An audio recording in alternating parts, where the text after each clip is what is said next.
Time for the morning rush. A police officer could face consequences for a deadly DWI crash that he's now facing charges for. Military investigators say Cuba police officer Brandon Barber was driving the wrong way on I-25 Saturday when he crashed head-on into an SUV, killing 2 people. Barber is also in the National Guard. Depending on the case and how it shakes up, it could result in his removal.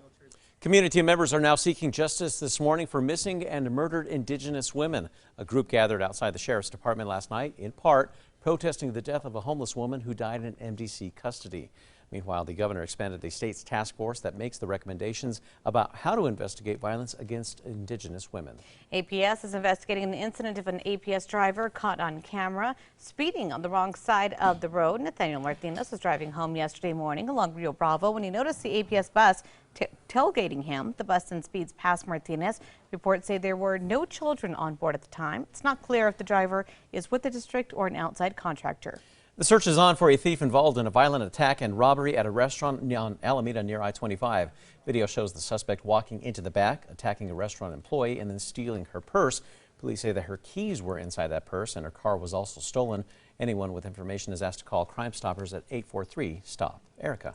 Here's a look at the drop-off forecast for the kids. Temperatures in the mid to upper 50s, so it's not too cold out there. Grab a light sweater and you should be good to go.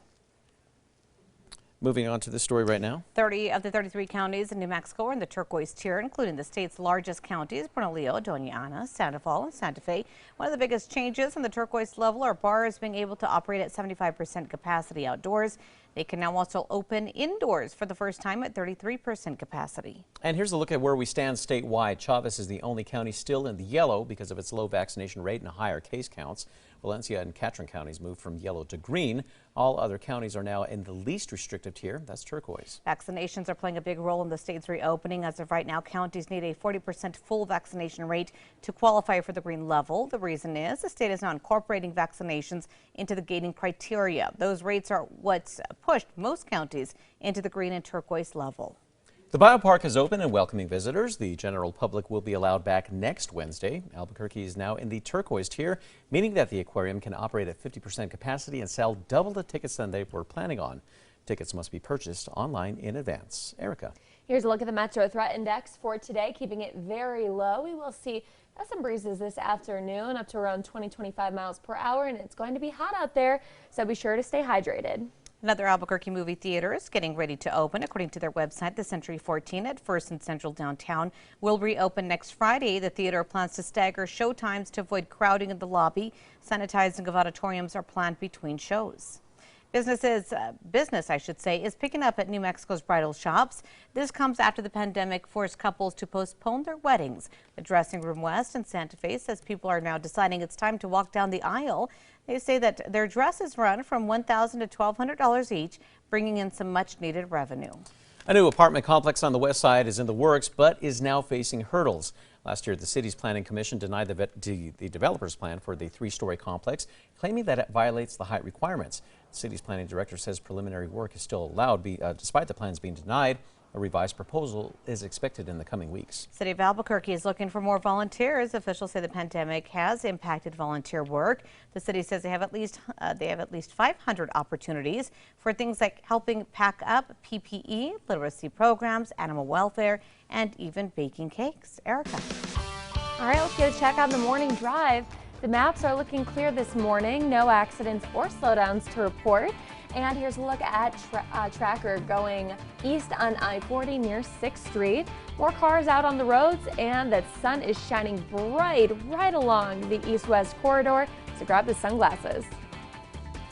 And our viewers sent us this video after seeing some strange lights coming from above. They're speculating about those lights that they saw in the skies above Albuquerque overnight, saying that they could be from a UFO. But SpaceX recently tweeted a video of its Falcon 9 rocket deploying more than 100 Starlink satellites. Those caught the attention of people all over the U.S. Welcome back. On this day in 1949, an F3 tornado developed in eastern New Mexico, crossing over the state line into Texas, and it leveled 2 homes. And that is one of the strongest tornadoes that we've seen in the state. Right, time for the 5 facts. We start number 5 here. Another Albuquerque movie theater is getting ready to welcome back film fanatics.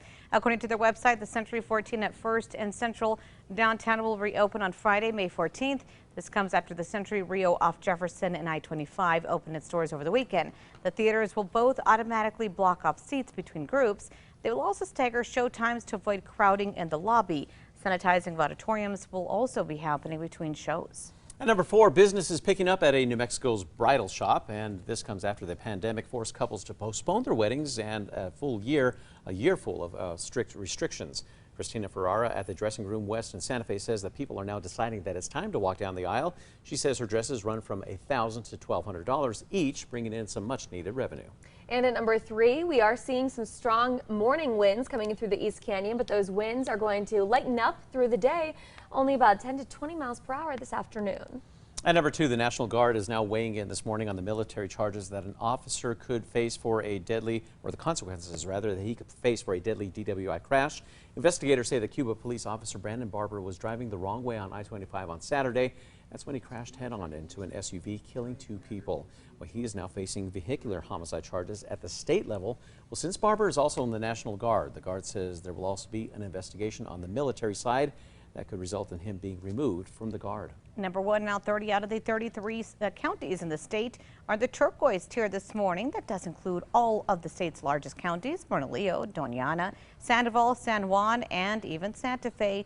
One of the biggest changes in the turquoise level is that bars are able to operate at 75% capacity outdoors. They can now also open for the first time indoors with 33% capacity.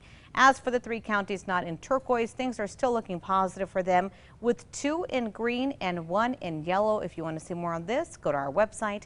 That's always on KRQE.com.